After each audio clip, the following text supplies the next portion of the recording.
But Jesus did not sink.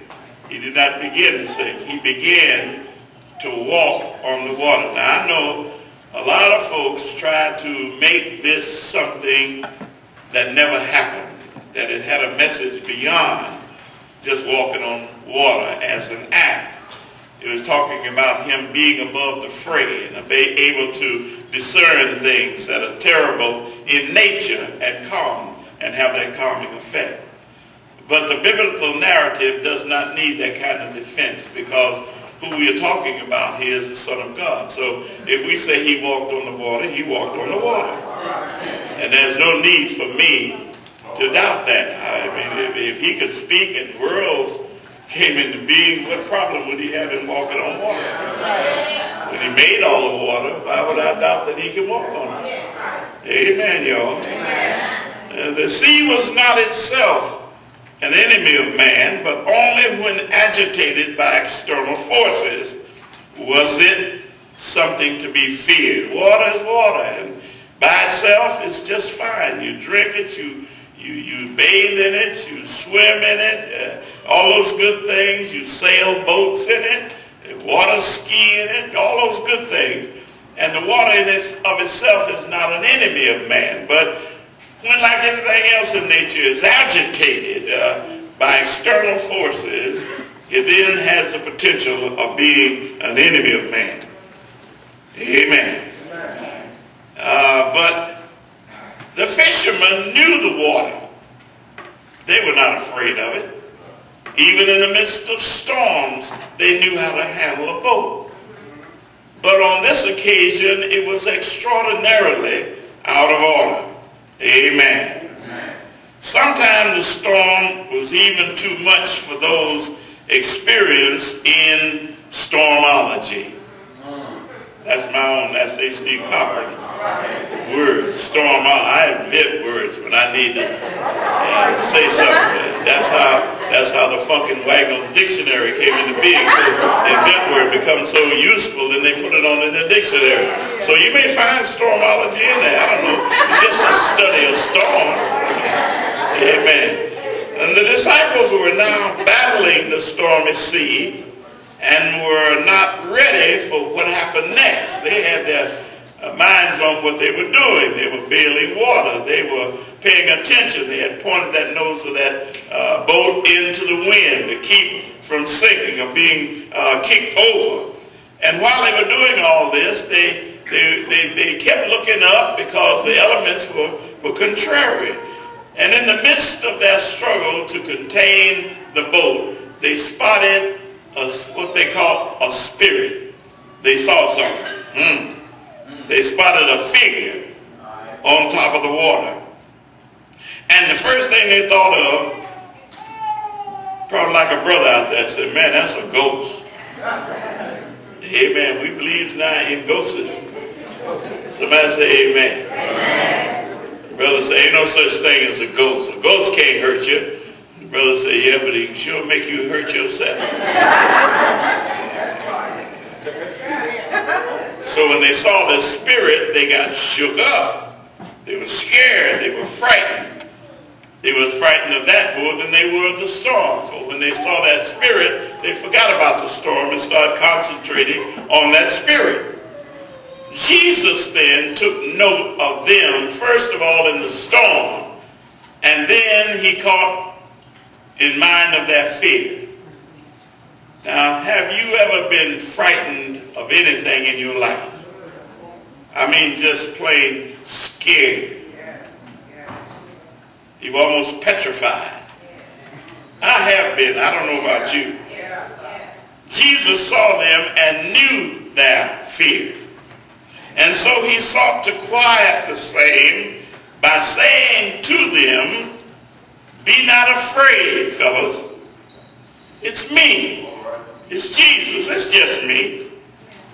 And then the foot in mouth apostle, Simon Peter, as he was labeled in 12 ordinary men,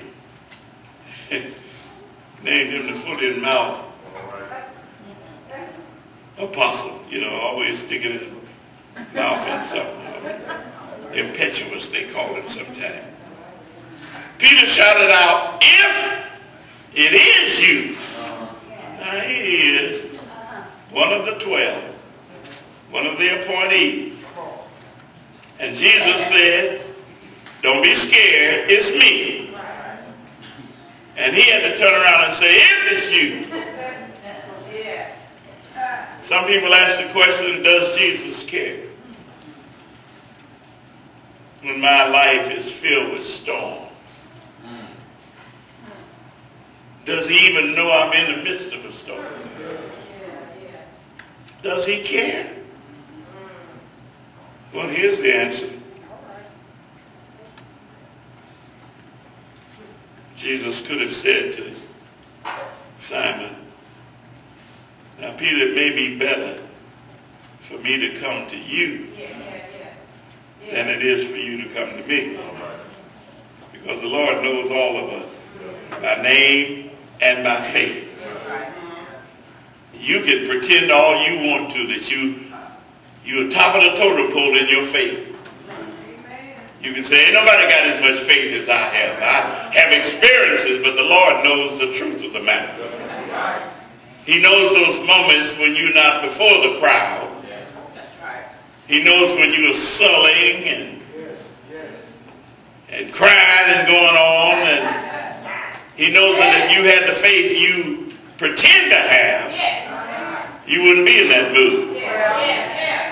But he also knows all of us are capable of booger jabbing. So it did not surprise him that Peter said, if it is you, Jesus, I'm going to test the hypothesis. Let me come to you. He said, all right, come on.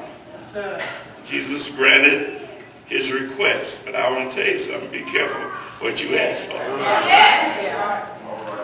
Sometimes you don't know what you're asking for. You ought to say, Lord, I'd like to come to you, but would you rather come to me? Because there's a lot of stuff you're going to get into that you don't have the power, the faith, the strength to do. And if you ever come to that point, just call on him. Does that make sense? Amen. Jesus was always teaching, and so he used this incident to point to all of the apostles' lack of faith. Peter indeed stepped out of the boat into the water and began to approach Jesus.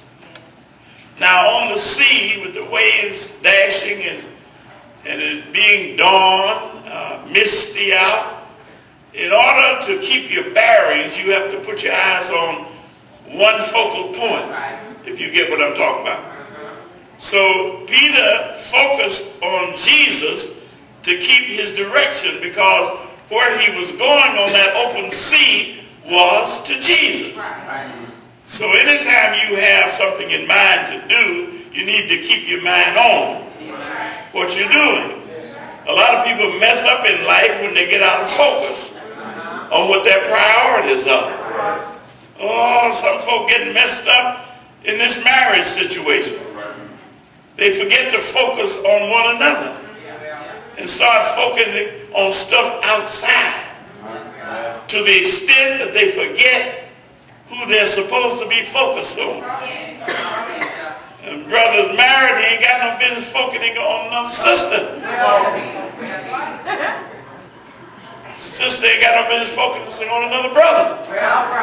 You may look upon them, you may admire them, but let that be it. Well, he done quit preaching and gone to meddling.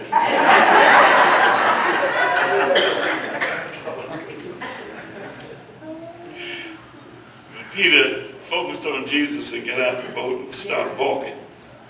And for whatever reason, Peter began to notice the fierceness of the wave.